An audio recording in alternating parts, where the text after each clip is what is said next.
how exactly did you come up with determining how much tuition should increase? We start early in the academic year to think about tuition and fees within the context of how you fund and operate the university. They're only one piece of it, but of course it's a very visible piece. And in the fall we have an all-day workshop where we invite student leaders, both undergraduate and graduate, faculty leaders to come, and we go through the current fiscal condition of the university, show them the role that tuition and fees play, the role that the state support plays, money we get from contracts and grants, where endowments, gifts, the whole multidimensional pot of soup that goes into funding a complicated organization like the University of Arizona. It's complex. The way we came up with this tuition proposal was we looked at the following factors. We looked at an anticipated $67 million cut as part of the governor's budget. We'll now know that's 78, not 67. We looked at what reductions we could make in our operating budget.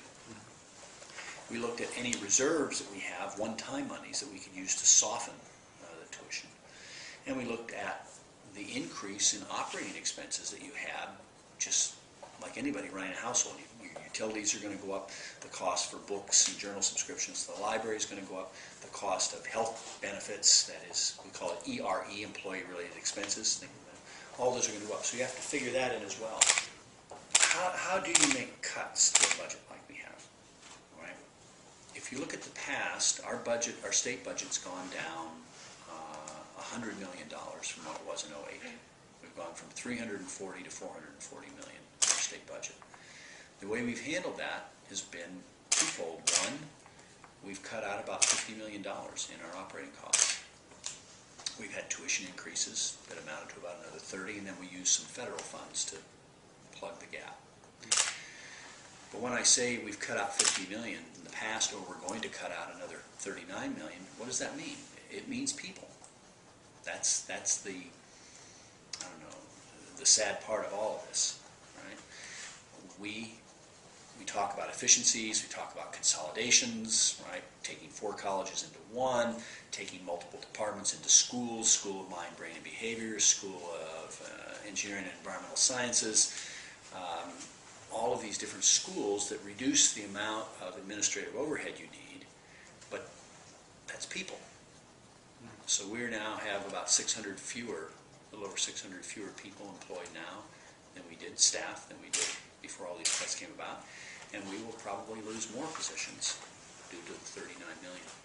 So when you hear people talk about efficiencies and streamlining, it's all very good, and we're doing that, but that translates into jobs.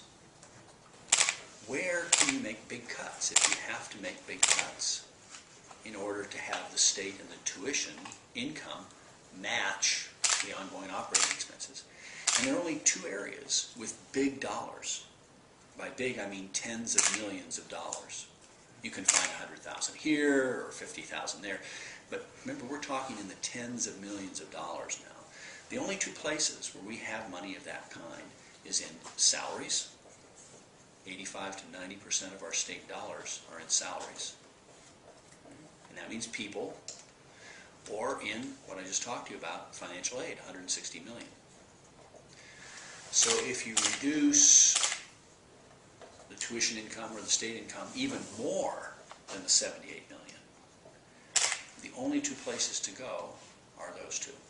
And then that has other consequences. Right? So you like to think that you can make this all balance, but in the end, decisions and sacrifices are being